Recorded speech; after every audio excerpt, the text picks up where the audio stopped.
Quand des chaussures ont volé en direction du président Bush en Irak, le monde entier l'a vu esquiver l'attaque.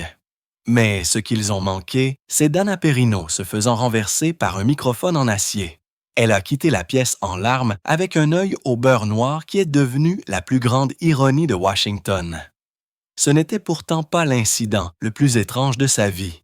Son mari a fini en prison à cause de leur chien, et son animal de compagnie est devenu plus célèbre que l'ancienne attachée de presse de la Maison-Blanche elle-même. La vérité sur les luttes cachées de Dana surprendrait même ses plus grands fans. Quand Dana Perino avait seulement 6 ans, elle s'est tenue devant la Maison-Blanche lors d'un voyage en famille et a fait une promesse audacieuse. Elle a dit à ses parents qu'elle y travaillerait un jour. Ce n'était pas juste un rêve d'enfant au hasard. Elle le pensait vraiment. Ses parents n'ont jamais oublié ce moment. Plus de 25 ans plus tard, Dana Perino a tenu cette promesse. Elle n'a pas seulement travaillé à la Maison-Blanche. Elle est devenue la 26e attachée de presse de la Maison-Blanche et elle est entrée dans l'histoire en tant que première femme républicaine à ce poste. Pour une fille originaire du Wyoming rural sans aucune connexion politique, les chances étaient minimes, mais la détermination de Dana était plus forte. Dana est née le 9 mai 1972 à Evanston, dans le Wyoming. La ville comptait à peine plus de 10 000 habitants à l'époque. Quand elle avait 2 ans, sa famille a déménagé à Parker, dans le Colorado. Ils étaient à la recherche de meilleures opportunités. Parker était un endroit tranquille de la classe moyenne à cette époque. Dana a grandi avec des valeurs de travail acharnées et de persévérance. Les racines de sa famille étaient un mélange d'esprit américain robuste et de tradition italienne. Ses arrière-grands-parents étaient venus d'Italie, apportant avec eux un sens de la communauté et de la résilience. Ce bagage a façonné le caractère de Dana. Il lui a enseigné l'indépendance, la loyauté et la gentillesse, des qualités qui l'ont aidé plus tard dans les arènes politiques difficiles. Chaque été, Dana rendait visite au ranch de son grand-père à Newcastle, dans le Wyoming. La vie au ranch n'était pas des vacances. Dana se levait à 4 heures du matin pour aider à déplacer le bétail. Le travail était froid, dur et imprévisible, mais il lui a appris quelque chose d'inestimable. Les éleveurs devaient être optimistes. Ce n'était pas juste une belle idée, c'était ainsi qu'ils survivaient. Les leçons de ses premiers matins sont restées avec Dana. Elle a appris à relever les défis de front, à rester positive quand les choses tournaient mal et à ne jamais abandonner. Ce sont ces mêmes qualités qui l'ont aidée à se tenir droite dans la salle de briefing de presse des années plus tard. Avant la politique, Dana était gymnaste. Elle s'entraînait pendant des heures chaque jour. Ce sport exigeait de la discipline, de l'équilibre et du calme sous la pression. Elle devait effectuer parfaitement sa performance pendant que tout le monde la regardait. C'était le genre de préparation qu'aucun manuel ne pouvait offrir. La concentration et la confiance qu'elle a acquises grâce à la gymnastique l'ont aidée à gérer les moments de forte pression à la Maison-Blanche. Qu'elle soit confrontée à des questions difficiles ou à des urgences nationales, Dana est restée calme. Au lycée Ponderosa à Parker, Dana a découvert son amour pour la communication. Elle a rejoint des clubs de débat et a participé à des compétitions. Elle a appris à construire des arguments, à persuader les gens et à parler avec clarté. Ses professeurs ont remarqué son talent et l'ont encouragée à viser haut. Au moment où elle a obtenu son diplôme, Dana savait déjà qu'elle voulait faire carrière dans les médias et la politique. Le chemin qu'elle a choisi l'amènerait un jour à ce podium de la Maison-Blanche. À l'université, Dana jonglait avec un emploi du temps chargé. Elle a travaillé de 2 heures du matin à 6 heures du matin comme DJ de musique country à KCCY-FM 96.9 à Colorado Springs. Pendant que les autres étudiants dormaient, elle maintenait la station en vie pendant les heures solitaires de la nuit. Elle devait rester alerte, prendre des demandes de chansons et s'assurer que les ondes ne restaient jamais silencieuses. Quand son quart de travail se terminait, elle allait souvent directement en classe ou à la pratique du débat. En plus de cela, Elle devait jouer Aki Breaky Heart de Billy Ray Cyrus en tête de chaque chœur. Cela représentait 12 fois par quart de travail, plus de 48 fois par semaine pendant son créneau de 4 heures. C'était fatigant, mais cela lui a appris la patience et le courage. Dana a obtenu son diplôme en 1994 de l'Université d'État du Colorado, Pueblo. Elle a obtenu un diplôme en communication de masse avec des mineurs en sciences politiques et en espagnol. Elle s'est également distinguée dans l'équipe de débat. Elle a participé à des compétitions à travers le pays, apprenant à penser vite et à parler avec puissance. Ses compétences ont jeté les bases de son succès futur. Même en tant qu'étudiante, Dana a relevé de grands défis. Elle a animé Capital Journal sur KTSC-TV, couvrant la politique du Colorado. Elle a produit Stand Off, une émission qui abordait des questions publiques brûlantes. Ce n'étaient pas des emplois faciles. Ils exigeaient une pensée aiguisée, des décisions rapides et des nerfs solides. Elle a appris à gérer les problèmes techniques, les invités difficiles et les émissions en direct. Exactement le genre de pression auquel elle serait confrontée plus tard à Washington. Après l'université, Dana n'a pas ralenti. Elle a poursuivi une maîtrise en journalisme d'affaires publiques à l'Université de l'Illinois, Springfield. En même temps, elle a travaillé comme reporter à WCIA-TV, couvrant la capitale de l'Illinois. Elle a traqué les législateurs, rendu compte de questions complexes et respecté des délais serrés chaque jour. C'était une tâche difficile, mais elle lui a donné une compréhension approfondie de la politique et des médias. Le parcours de Dana Perino en politique n'a pas commencé avec le pouvoir ou le prestige. Au milieu des années 1990, elle a décroché un emploi d'assistante de personnel pour le membre du Congrès Scott McInnis à Washington, D.C. Le travail était loin d'être glamour. Dana passait ses journées à répondre au téléphone, à trier le courrier et à organiser des réunions. Elle a rapidement compris à quel point la vie politique pouvait être difficile. Même de petites erreurs pouvaient coûter sa carrière à quelqu'un. Les heures étaient longues, souvent 12 heures par jour, et la rémunération était modeste. Mais Dana a appris vite. La loyauté et la discrétion étaient les plus importantes. Un mot imprudent pouvait mettre fin à une carrière ou nuire à une campagne. Ses premières années lui ont appris à survivre dans un monde où la politique de bureau et les gros égos régnaient. Elle a également pu observer comment les projets de loi étaient rédigés et comment les accords étaient conclus. C'était le genre d'éducation concrète dont la plupart des étudiants en sciences politiques ne pouvaient que rêver. Cette expérience brute et exigeante a façonné ses opinions sur la politique pour la vie. Quand son temps avec McInnis s'est terminé, Dana a fait un grand pas en avant. Elle est devenue attachée de presse pour le membre du Congrès Dan Schaefer, qui dirigeait le sous-comité de l'énergie et de l'électricité de la Chambre de commerce. Ce n'était pas juste un autre emploi. Le comité de Schaefer a traité certaines des questions les plus brûlantes de l'époque: déréglementation, environnement et politique énergétique. Soudain, Dana a dû gérer des déclarations qui pouvaient faire bouger les marchés ou modifier l'opinion publique. Elle a dû expliquer des sujets complexes comme la sûreté nucléaire et les énergies renouvelables d'une manière que tout le monde pouvait comprendre, parfois en quelques minutes. La fin des années 1990 a été une période de tension pour la politique énergétique. Des pannes d'électricité ont frappé la Californie. Le protocole de Kyoto a suscité un débat acharné. Dana était au milieu de tout cela. Elle a aidé à préparer Schaefer pour la télévision en direct et les audiences difficiles. Le travail était intense et elle devait penser vite. Elle est devenue une experte dans la diffusion du bon message au bon moment. Tout a changé en 1998. Schaefer a annoncé sa retraite et Dana avait un choix énorme à faire. Avec le départ de son patron, son chemin à Washington semblait incertain. Puis, elle a choqué tout le monde. À seulement 26 ans, elle a quitté le pays. Elle a déménagé en Angleterre pour épouser Peter McMahon, un homme qu'elle avait rencontré dans un avion. Ce n'était pas ce que tout le monde attendait.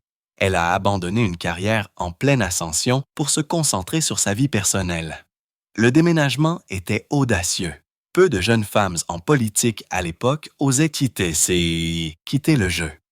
Son année au Royaume-Uni lui a ouvert les yeux sur la politique mondiale et lui a appris l'équilibre. Quand elle est revenue, elle avait une perspective nouvelle. Bientôt, elle a retrouvé son chemin vers le service public, d'abord au ministère de la Justice, puis à la Maison-Blanche. Cette décision prise dans un moment de doute a contribué à façonner son avenir d'une manière qu'elle n'aurait jamais imaginée. Le 17 août 1997, Dana Perino a embarqué sur un vol de Denver à Chicago.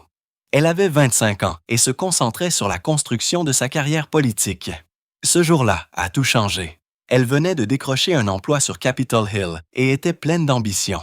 Mais le destin avait d'autres plans.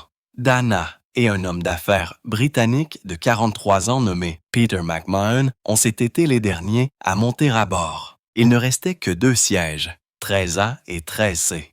Ils ont fini par s'asseoir côte à côte. Dana était américaine. Peter était anglais. Ils avaient 18 ans d'écart. La probabilité de cette rencontre était faible, mais elle s'est produite et a changé leur vie à jamais. Dana a remarqué tout de suite l'accent britannique de Peter. Elle a vu qu'il ne portait pas d'alliance. Cela a attiré son attention. Peter avait été marié 2 fois auparavant. Il vivait en Angleterre. Dana était jeune. Elle commençait tout juste sa carrière. L'écart d'âge était énorme. Cela a fait parler les gens. Mais Dana ne pouvait pas ignorer ses sentiments. Elle se sentait attirée par lui. Elle a même prié, demandant si c'était vraiment la personne pour elle. Elle n'arrêtait pas de penser. Il a 18 ans de plus, vit en Angleterre, a été marié 2 fois. Comment cela peut-il être juste?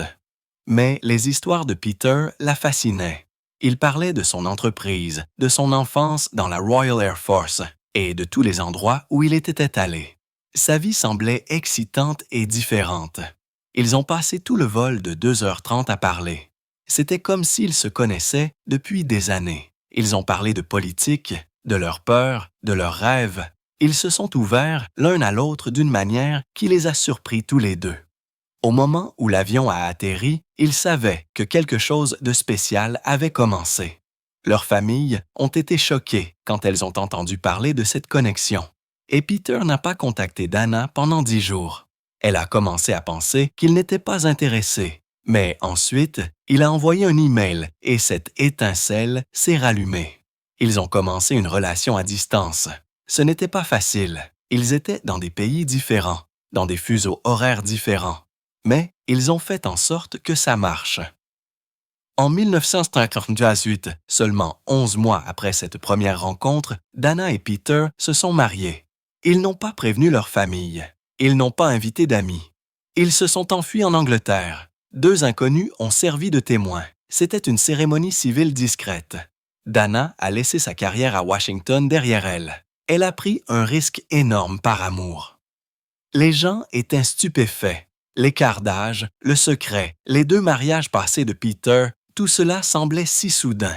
Mais Dana a dit que c'était la meilleure décision qu'elle ait jamais prise, même si c'était l'une des plus difficiles. Elle a laissé derrière elle tout ce qu'elle avait construit pour commencer une nouvelle vie dans un nouveau pays. Après le mariage, Dana s'est éloignée de la politique. Elle a d'abord déménagé en Angleterre, puis à San Diego. À San Diego, elle a recommencé à zéro. Elle a travaillé dans les affaires publiques de haute technologie pendant 3 ans. L'un de ses emplois était au Porter Knowley Convergence Group. C'était une période de croissance. Elle a acquis de nouvelles compétences. Elle a relevé de nouveaux défis. Elle a construit une nouvelle vie avec Peter. L'expérience l'a rendue plus forte. Les attentats du 11 septembre 2001 ont tout changé pour Dana Perino. Comme des millions d'Américains, elle a regardé avec choc les avions frapper le World Trade Center et le Pentagone. Mais pour elle, c'était plus que de l'horreur. C'était un appel à l'action. Elle vivait à l'extérieur de Washington, D.C. à ce moment-là. Mais en novembre 2001, elle était de retour et a assumé un rôle vital. Elle est devenue porte-parole du ministère de la Justice. Ce n'était pas juste un emploi. Cela la plaçait au cœur de la réponse de l'Amérique à l'attaque la plus meurtrière sur son sol. Le pays avait peur. Le gouvernement prenait des décisions qui allaient façonner l'histoire. Et Dana était là pour aider à expliquer ses décisions au public. Son déménagement du Colorado à Washington n'était pas une question d'ambition de carrière. C'était une question de devoir. Comme beaucoup d'Américains, elle sentait qu'elle devait aider. Mais peu seraient aussi proches du pouvoir réel pendant une période aussi dangereuse. Entre 2001 et 2003, Dana a vécu 2 des années les plus difficiles de sa vie. La guerre contre le terrorisme venait de commencer et elle travaillait au DOJ pendant sa phase la plus intense. Son travail ne consistait pas seulement à transmettre des faits. Elle devait gérer la peur, la colère et la confusion. Le DOJ prenait des décisions énormes. En novembre 2001, le président Bush a signé un ordre militaire qui permettait au gouvernement de détenir des non-citoyens soupçonnés de terrorisme sans procès. Cela a choqué même les experts juridiques expérimentés. Dana a dû expliquer ces mesures à la presse et au public. Chaque mot qu'elle prononçait était soigneusement choisi. Le bureau de presse du DOJ était un lieu de tension constante. Une fausse déclaration pouvait provoquer le chaos. Mais Dana est restée calme. Elle s'est fait un nom en tant que personne capable de gérer même les pires crises sans perdre sa concentration. L'une de ses tâches les plus difficiles a été de traiter avec les médias après l'adoption de la loi USA Patriot Act. Cela s'est passé rapidement. Le Congrès l'a présenté le 23 octobre 2001 et le président Bush l'a signé le 26 octobre. Un seul sénateur a voté contre. La loi a donné au gouvernement de nouveaux pouvoirs considérables. Il pouvait surveiller les appels téléphoniques, les emails et les relevés bancaires. Il pouvait traquer les terroristes présumés avec peu de contrôle judiciaire. Les gens s'inquiétaient de ce que cela signifiait pour leur vie privée. Mais de nombreuses parties de la loi étaient secrètes. Cela a rendu le travail de Dana encore plus difficile. Elle devait répondre à des questions difficiles sans trop en révéler. En même temps, elle gérait la tempête concernant les commissions militaires et Guantanamo Bay. Ces politiques n'étaient pas que des idées sur papier. Elles affectaient des vies. Elles ont provoqué des débats acharnés, mais Dana a réussi à parler au nom du DOJ sans ajouter à la peur du public. Sa discipline a maintenu le message clair et ciblé. Le parcours de Dana Perino vers la Maison-Blanche a commencé en 2003. Cette année-là, elle a rejoint le Conseil de la qualité de l'environnement en tant que directrice adjointe des communications. C'était une période de tension en Amérique. La politique environnementale a suscité des débats acharnés. Le changement climatique, l'indépendance énergétique et l'utilisation des terres publiques étaient dans tous les esprits. La position environnementale de l'administration Bush a fait l'objet de vives critiques tant au pays qu'à l'étranger. Le travail de Dana l'a placée en plein milieu de tout cela. Elle a géré la communication de l'organisme qui s'assurait que les actions fédérales étaient contrôlées pour leur impact environnemental. Cela signifiait traiter des controverses comme le forage pétrolier dans l'Arctic National Wildlife Refuge et le rejet du protocole de Kyoto. Même les journalistes ont vu leur travail surveillé. Si elles repéraient quelque chose de dommageable ou de faux, elles n'hésitaient pas à appeler les rédacteurs. Les enjeux étaient élevés et Dana était au cœur de la mêlée. Elle ne faisait pas que répéter des arguments. Dana les façonnait.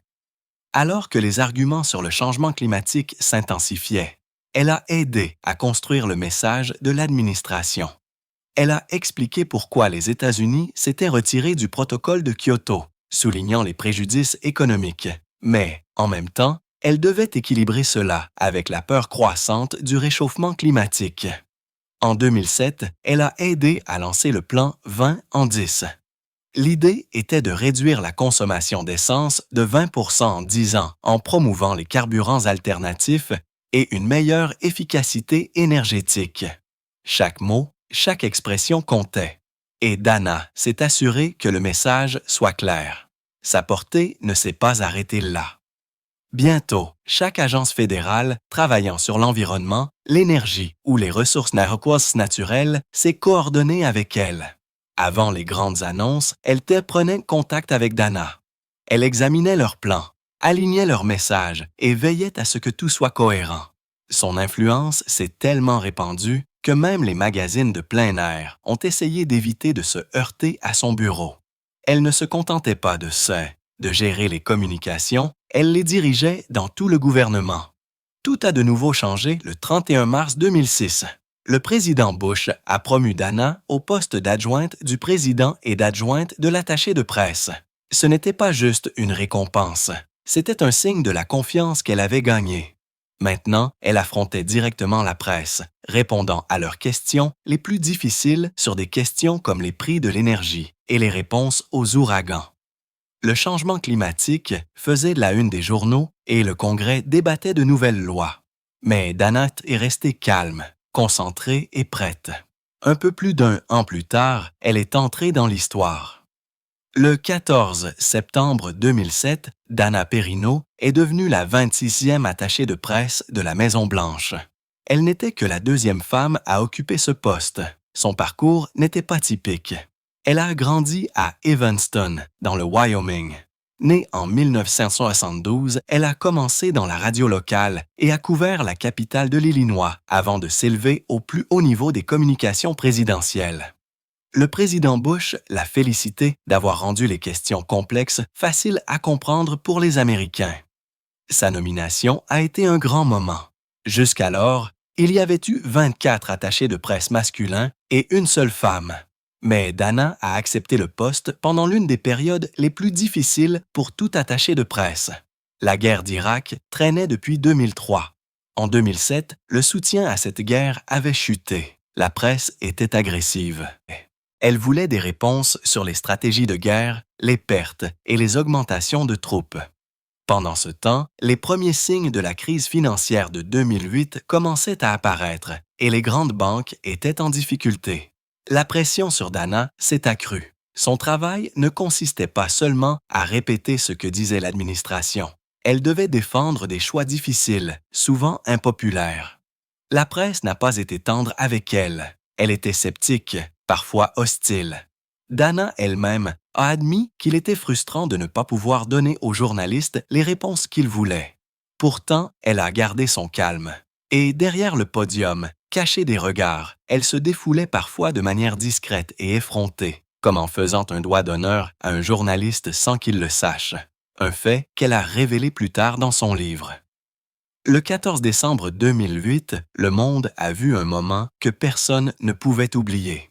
Le président George W. Bush s'exprimait lors d'une conférence de presse à Bagdad, lors de sa dernière visite en Irak en tant que président.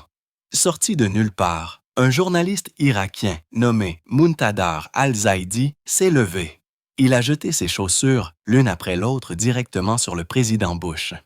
En lançant la première chaussure, il a crié « C'est un baiser d'adieu du peuple irakien, espèce de chien ». La deuxième chaussure a suivi, avec « Ceci est ». Et c'est pour les veuves et les orphelins, et tous ceux qui ont été tués en Irak. Dans le monde arabe, jeter une chaussure est l'une des pires insultes. Ce n'était pas juste une attaque, c'était un message de protestation bruyant. Bush a réussi à esquiver les deux chaussures. Elles l'ont manqué de quelques centimètres seulement.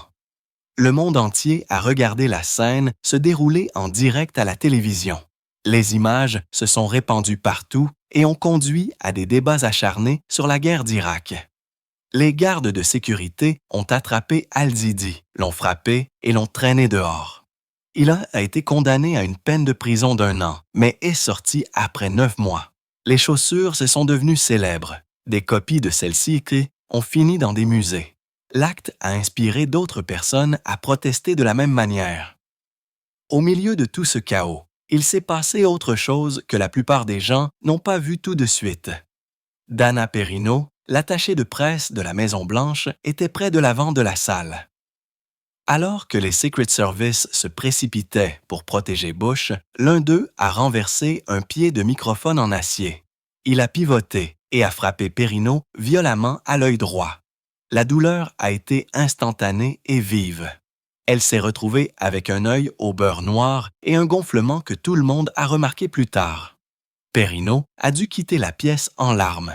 Bush, voyant qu'elle était blessée, a demandé au médecin de s'occuper d'elle, mais Perino n'a pas laissé la blessure l'arrêter. Elle est restée avec le groupe, a continué à faire son travail et a même répondu aux questions sur ce qui s'était passé. Les gens ont trouvé ironique qu'après toutes les critiques sur la guerre d'Irak, l'équipe Bush ait maintenant un véritable œil au beurre noir à montrer. Même avec la douleur, Perrineau n'a pas ralenti. Elle a suivi le calendrier du président et s'est rendue à tous les briefings et événements. À son retour à Washington, son œil au beurre noir s'est fait remarquer. Les journalistes et les photographes l'ont rapidement remarqué. Perrineau a pris l'incident à la légère, qualifiant cela d'illuminateur de Bagdad. Elle en a plaisanté et a essayé de passer à autre chose, mais beaucoup ont admiré sa force. Elle a donné une leçon sur la façon de rester forte même lorsque les choses tournent mal. Tout cela a rappelé à tout le monde que travailler en politique, surtout dans des endroits tendus comme l'Irak, pouvait entraîner des dangers provenant d'endroits inattendus. Ce qui a surpris beaucoup de gens, c'est la façon dont le compte-rendu officiel de la journée a été traité. La transcription de la Maison-Blanche a qualifié cela de chaos et d'interruption de l'audience. Elle n'a pas mentionné les chaussures, les cris ou la bagarre qui a suivi. Bush a essayé de minimiser la situation également. Il a plaisanté en disant « Si vous voulez les faits, c'est une chaussure de taille d'île. Qui l'a jetée, mais les gens ont vu clair. » Les médias et le public se sont souvenus de la vérité. Ce jour-là est devenu un symbole des tensions et des problèmes de l'époque de Bush au pouvoir. De retour à Washington, l'œil au beurre noir de Perrineau était impossible à manquer. Des photos d'elle avec l'ecchymose sous l'œil se sont répandues rapidement. Les gens y ont vu un signe des derniers mois difficiles de la présidence de Bush. Les commentateurs ont souligné qu'après des années de critiques et sur l'Irak, l'administration avait maintenant un véritable œil au beurre noir. Perrineau elle-même en a parlé dans des interviews, restant de bonne humeur à propos de tout cela. La blessure lui a valu de la sympathie. Beaucoup l'ont félicité d'être resté calme et stable à travers tout cela. Après avoir quitté la Maison-Blanche en janvier 2009, la prochaine étape de Perrineau a été tout aussi remarquable. En quelques mois seulement, elle a rejoint Fox News en tant que commentatrice politique. En 2011, elle est devenue l'une des animatrices d'une nouvelle émission appelée The Five. L'émission était censée remplacer Glenn Beck après son départ, mais elle est devenue un succès. Plus de 2,5 millions de personnes la regardaient régulièrement. Le mélange d'humour et de pensée aiguisée de Perrineau a contribué au succès de l'émission. En 2021, elle co-présentait également America's Newsroom, se confirmant comme l'un des principaux noms de Fox. En 2009, Dana Perrineau était submergée. En tant qu'ancienne attachée de presse de la Maison-Blanche, elle était inondée de demandes de jeunes femmes qui lui demandaient des conseils. Il n'y avait tout simplement pas assez de temps pour d'innombrables rencontres autour d'un café. C'est alors qu'elle, avec Dave Martin et Jamie Zwack, a imaginé quelque chose de nouveau. Elles ont appelé cela du mentorat minute. L'idée était simple mais brillante. Du speed dating pour le mentorat. Au lieu de longues sessions interminables, les femmes rencontraient des facettes rencontraient des femmes leaders de premier plan lors de sessions rapides de 10 minutes. Le premier événement à Washington, D.C., cette année-là, a réuni 15 mentors et 45 mentorés. Ce fut un succès.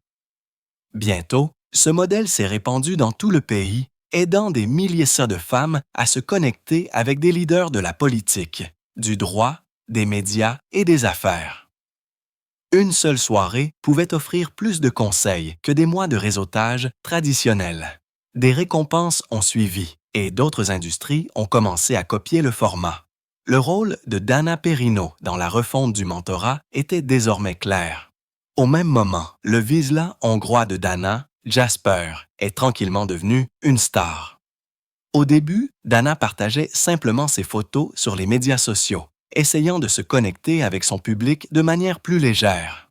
Mais bientôt, Jasper était plus célèbre que Dana elle-même. Les gens à Central Park l'arrêtaient, non pas pour dire bonjour à l'ancienne attachée de presse, mais pour saluer Jasper ou prendre une photo. Il est devenu le chien de l'Amérique. Ses aventures, des voyages à la plage aux promenades en moto sidecar, avaient des fans partout.